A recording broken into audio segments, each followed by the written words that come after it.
नमस्कार बच्चों। आज मैं आपको कक्षा 3 की हिंदी साहित्य पुस्तक का दूसरा अध्याय पढ़ाऊंगी, जिसका शीर्षक है टैगोर की कलम से।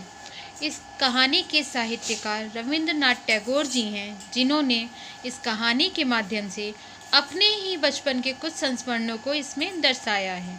तो चलिए जानते हैं। हमारा घर बहुत बड़ा था। आसपास के घर भी बड़े थे। कई घरों की छतें एक दूसरे के पास पास थीं। मोहल्ले के लड़के उन पर पतंग उड़ाते थे। रंग बिरंगी पतंगें उड़ती हुई बहुत अच्छी लगती थी। पतंगों के साथ साथ उड़ते पक्षी मुझे बहुत भाते थे। कई बार तो डार की डार पक्षी उड़ते हुए दिखाई देते थे।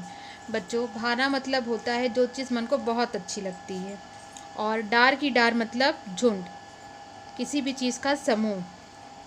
ऐसा लगता था कि मानो वे हमारी पतंगों के साथ होड़ लगा रहे हों।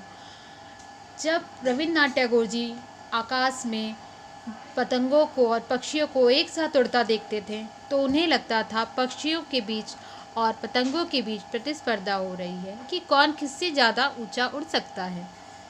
उन दिनों लोगों को पक्षी पालने का बहुत शौक था। हर घर के बरामदे में कई कई पिंजरे लटके रहते थे।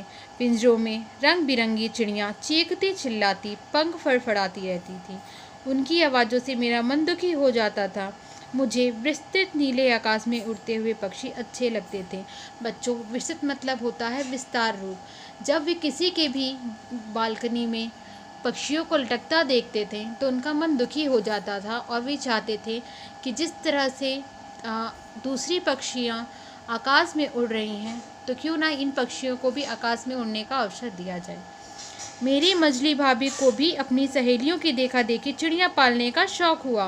वे कई दिनों से कुछ पक्षी लाने की बात कर रही थी। मझली मतलब होता है बच्चों बीच की। तो रविंद्रनाथ टैगोर की मझली भाभी को भी चिड़िया पालने का शौक हुआ और वे चिड़िया लाने की बात कर रही थी। मैंने भाभी से विनती की कि वे पक्षियों को ना लाएं। पिंजरे में कैद पक्षी अच्छे नहीं लगते। मैं उन दिनों 8-9 वर्ष का बालक ही था। मेरी बात कौन सुनता। भाभी 4 रंग बिरंगी चिड़ियाँ और एक नया पिंजरा ले आई। पिंजरे में बैठे पक्षी चिल्ला रहे थे। भाभी हंस हंस कर उन छोटी छोटी चिड़ियाओं की प्रशंसा कर रही थी। वाह, कितनी सुंदर चिड़ियाँ हैं। सभी खुश थे, बस मैं ही उदास था। तो बच्चों, इस कहानी का आगे का अध्याय हम लोग कल पढ़ेंगे।